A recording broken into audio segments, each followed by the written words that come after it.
เ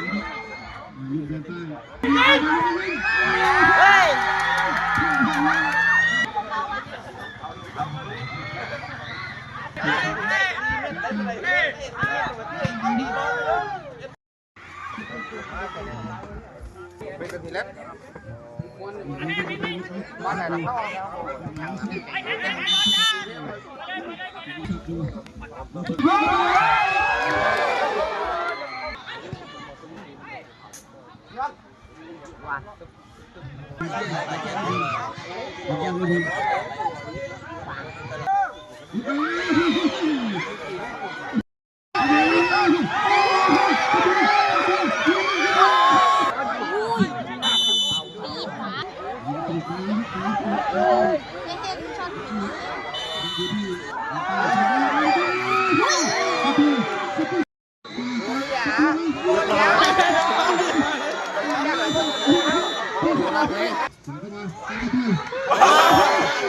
มันมีเล่นไว้ประนัด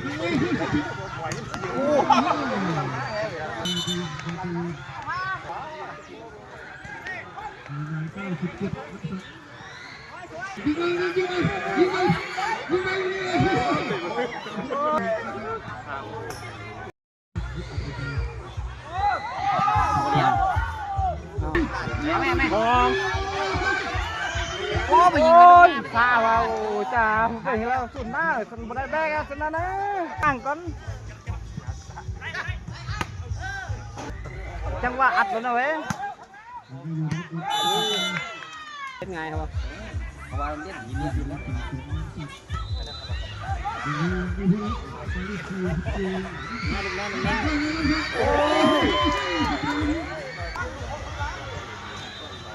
ตามแล้ว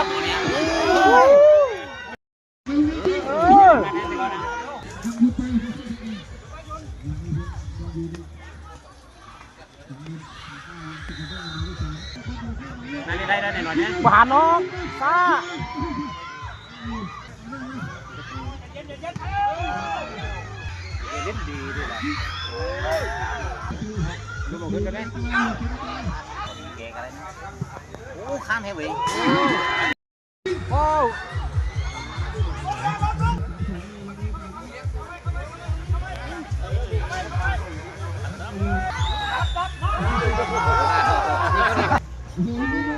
ครับ